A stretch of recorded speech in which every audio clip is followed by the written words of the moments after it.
31 de diciembre. Comienzo del Santo Evangelio según San Juan. En el principio existía el Verbo, y el Verbo estaba junto a Dios, y el Verbo era Dios. Él estaba en el principio junto a Dios. Por medio de él se hizo todo, y sin él no se hizo nada de cuanto se ha hecho. En él estaba la vida, y la vida era la luz de los hombres. Y la luz brilla en la tiniebla, y la tiniebla no la recibió. Surgió un hombre enviado por Dios que se llamaba Juan. Este venía como testigo para dar testimonio de la luz, para que todos creyeran por medio de él. No era él la luz, sino el que daba testimonio de la luz. El Verbo era la luz verdadera, que alumbra a todo hombre viniendo al mundo. En el mundo estaba, el mundo se hizo por medio de él, y el mundo no lo conoció. Vino a su casa y los suyos no lo recibieron. Pero a cuantos lo recibieron les dio poder de ser hijos de Dios, a los que creen en su nombre. Esos no han nacido de sangre, ni de deseo de carne, ni de deseo de varón, sino que han nacido de Dios. Y el Verbo se hizo carne y habitó entre nosotros. Y hemos contemplado su gloria, gloria como del unigénito del Padre, lleno de gracia y de verdad. Juan da testimonio de él y grita diciendo: Este es de quien dije, el que viene detrás de mí se ha puesto delante de mí, porque existía antes que yo. Pues de su plenitud todos hemos recibido gracia tras gracia, porque la ley se dio por medio de Moisés. La gracia y la verdad nos han llegado por medio de Jesucristo. A Dios nadie lo ha visto jamás. Dios unigénito, que está en el seno del Padre, es quien lo ha dado a conocer. Palabra del Señor. Hace pocos días, lo recordarán, tuvimos el mismo Evangelio, el prólogo del Evangelio de San Juan. Por eso, ahora querría comentar otra cosa, es decir, la primera lectura, que es la primera carta de San Juan. Habla del anticristo. Bueno, para ser más precisos, de un anticristo y de anticristos. Aquí hay una diferencia, porque dice: habéis oído que iba a venir un anticristo. Pues bien, muchos anticristos han aparecido, por lo cual nos damos cuenta de que es la última hora. Luego hay un anticristo determinado, asociado a la última hora, al final de los tiempos, que como el Señor les había dicho, no sabrían cuándo sería el día, solo habría signos anticipatorios. Por eso, en diferentes épocas, y como vemos desde el mismo comienzo del cristianismo, la época apostólica, se pensó que tal o cual sería el anticristo, y sobre todo que se estaba próximo al final de los tiempos. Y por extensión, algunos opinaban al fin del mundo. Por tanto, habrá un anticristo al final de los tiempos. Y por otra parte, han habido personajes que fueron también anticristos, pero no el anticristo final. El santo cardenal Henry Newman presentó la teoría de los tipos y del antitipo. Todos los anticristos a lo largo de la historia fueron, son o serán tipos del antitipo final. Habrá uno al final. Ahora, ¿cuál fue el primer anticristo?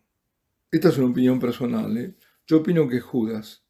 Judas, porque a Judas se le aplica, y lo hace nada menos que el mismo Señor, el mismo nombre que San Pablo le da al anticristo en su ahora célebre segunda carta a los tesalonicenses, porque todos hablan del catejón, etc., ¿no? En la carta, San Pablo no lo llama anticristo. El único que le da ese nombre es San Juan, y solo lo van a encontrar en la primera carta y en la segunda carta de San Juan. Sino que San Pablo lo llama hombre de iniquidad, o el impío, o hijo de perdición. Ahí está la clave, hijo de perdición. San Pablo se refiere a la segunda venida del Señor cuando le escribe a los tesalonicenses que nadie os engañe de ninguna manera, primero tiene que venir la apostasía y manifestarse el hombre impío, el hijo de perdición. Fijémonos Esto es en la segunda carta a los Tesalonicenses, el segundo capítulo. Fijémonos, el apóstol da dos signos que anticipan la venida del Señor: la apostasía y la venida del anticristo. Y nuevamente San Henry Newman, en el primero de sus sermones del tiempo del anticristo, decía que el hombre de pecado, es decir, el anticristo, nace de una apostasía, o por lo menos accede al poder por medio de una apostasía, o es precedido por una apostasía, o no existiría si no fuese por una apostasía. Es decir, todo el ambiente hace que aparezca este hombre. Vemos entonces como todo el modernismo, todo el descenso de la iglesia al mundo, ha ido preparando, en vez de elevar el mundo, la iglesia debe elevar el mundo a Dios, a la iglesia, todo esto ha ido preparando la apostasía y el tiempo del anticristo. Y San Pablo vuelve en otras dos ocasiones a mencionar al anticristo, siempre en el mismo capítulo de la segunda carta, al decir: entonces se manifestará el impío, así lo llama, a quien el Señor destruirá con el soplo de su boca y aniquilará con la manifestación de su venida. La venida del impío estará señalada por el influjo de Satanás, con toda clase de milagros, señales, prodigios engañosos. O sea, San Pablo lo llama impío, hombre impío, y también lo llama hijo de perdición. Y este último nombre, hijo de perdición, justamente nos lleva al pasaje de la oración sacerdotal que Jesús dirige al Padre en la última cena, cuando, intercediendo por sus apóstoles, dice: cuando estaba yo con ellos, yo cuidaba en tu nombre a los que me habías dado. He velado por ellos, y ninguno se ha perdido, salvo el hijo de perdición, para que se cumpliera la Escritura.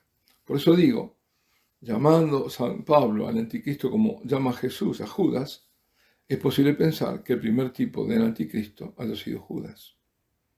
Y posible conclusión es que, por el hecho que el primero fue uno del colegio apostólico, el de definitivo también lo sea. Es una hipótesis, o más bien una tesis. Por otra parte, como figura primera en la que la mayoría concuerda, es con Nerón como anticristo, y a él se aplica perfectamente el número 666, o sea, el número de la bestia. Tomando Nerón César y aplicando cada letra el valor a sumar da 666, por tanto una figura política, no religiosa. Hay quienes, basándose en Apocalipsis 13, donde hay dos bestias, una de la tierra y la otra que sale del mar, dicen que hay uno político, el anticristo, y otro religioso que vendría a ser su profeta, una suerte de Bautista, de San Juan Bautista al revés, porque será el precursor de ese otro, el anticristo político o político religioso que se pone en lugar de Dios, el que viene a quitar el sacrificio perpetuo y por tanto a establecer el abominio de la desolación, o como también se la llama a veces, la desolación abominable en lugar santo. Que, bueno, lo que decimos, ¿qué puede ser? Que quiten la Eucaristía, evidentemente. Dicho con algo más de detalle, en el primer versículo del Apocalipsis 13 surge una bestia del mar. Y en el versículo 11, una segunda bestia de la tierra, que está subordinada a la primera bestia. Esa primera bestia es la que describe San Juan con 10 cuernos. Los cuernos tienen un significado de poder, de potencia, una potencia o poder, ¿no? 7 cabezas, sobre cada cuerno una diadema, sobre cada cabeza un nombre blasfemo. Su figura es de leopardo, pies de oso, boca de león. Justamente en estos días, dicho sea de paso, como signo también, han erigido la estatua de esta bestia, tal cual está descrita, exactamente como la describe el Apocalipsis. ¿Sabéis dónde? ¿A que no lo adivináis? ¿A que no lo imagináis? Algunos lo habrán leído, pero el que no lo leyó, ¿dónde está esa estatua de bronce de la bestia del Apocalipsis? En la Plaza de las Naciones Unidas en Nueva York. Bueno. Escribe el apóstol evangelista que la bestia en una cabeza había recibido una herida mortal, pero ante la admiración de todo el mundo había sanado. Yo siempre pensé, esto lo pensé desde el año 90, apenas había caído la Unión Soviética, siempre pensé que esa bestia, que todos habían pensado, que esa cabeza, mejor dicho, que estaba ya muerta, iba a reaparecer y revivir, era el comunismo. Y es el comunismo, se verá. La bestia tiene autoridad y el poder le viene de Satanás, es decir, del dragón. Domina a toda la humanidad y vence a los cristianos. Le es dado vencer en un momento. Es adorada por todos, es decir, tiene todo poder en este mundo, todos los poderes de este mundo, más bien, todos contra Dios están reunidos en esta bestia. Todos los gobiernos, digamos, todas las grandes, todos. El profeta Daniel, en el capítulo 7, en el versículo 7 también, describe la misma bestia, a la que posteriormente se le identificó con el Imperio Romano y a cada cabeza con un emperador. Bueno, esto como curiosidad. Bien, pues esta bestia, según Apocalipsis, hace que a todos, pequeños y grandes, ricos y pobres, libres y esclavos, se les dé una marca en la mano derecha o en la frente, para que nadie pueda comprar ni vender, sino el que tenga la marca, la cual es el nombre de la bestia o el número de su nombre. Uy, cómo se está apareciendo lo que estamos viviendo, ¿no? La marca, como se menciona en el siguiente versículo, es el número 666, el nombre de la bestia. Es decir, no es un número, sino un nombre. Tengamos presente que los símbolos que representan números, los que nosotros y todo el mundo maneja, vienen de los árabes, pero que en la antigüedad y hasta la alta Edad Media eran letras las que representaban números. No solo los romanos eran quienes usaban letras, sino los griegos, los hebreos, pues tomando Nerón César, que en realidad solo se toman las consonantes porque en hebreo no estaban las vocales, no está, no era la masorética, ¿no?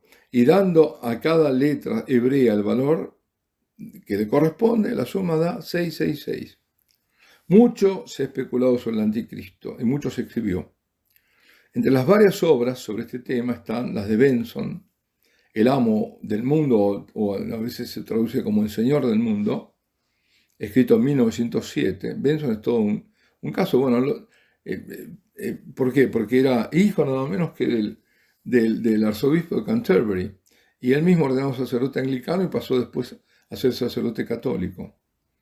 Y el otro grande, un gran filósofo, un gran hombre en todo y un genio fue Soloyev, que escribió El Anticristo, poco antes de morir, en el año 1900. Él también, dicen, era ortodoxo, terminó católico. Al Papa Benedicto le interesaba mucho el tema, mucho, y por eso le había pedido al cardenal Giacomo Biffi que diera un retiro sobre el Anticristo de Soloyev. Para Benson, el Anticristo es un líder de carácter filantrópico, un humanitarista, uno que pone el hombre al centro. El nombre de este personaje era Felsenburg, un político seductor, pero de una gran perversión, oculta tras una máscara de dialogante y pacificador. Y para Soloyev, la clave del siniestro personaje es que es ecumenista, ecologista y pacifista. Pensemos en 1900, hablaba de ecumenista, ecologista y pacifista. Eso lo recordaba el cardenal Biffi en sus meditaciones que le había dado a Benedicto XVI. Hay también otro autor, un argentino, Hugo Guast, Martínez Zuviría, Hugo Guast era el seudónimo, que escribió también sobre el anticristo. Y puso que era una mujer al final, pero el profeta era un papa. Pero tiene dos libros sobre ese tema del anticristo. Así que mucho se ha escrito. Las claves, esto también lo recordaba poco antes de morir, el sacerdote, fue monseñor, nombrado por Juan Pablo II, Sanauja, recordaba eso también, lo que había dicho, ¿no? bifi, ¿no? Esas tres, atención cuando se habla de ecumenismo, de ecologismo y de pacifismo. Bueno, tenemos nosotros nuestras claves y nuestro tema para meditar. Alabado sea Jesucristo, y la bendición de Dios Todopoderoso, Padre, Hijo y Espíritu Santo, descienda sobre vosotros y permanezca para siempre.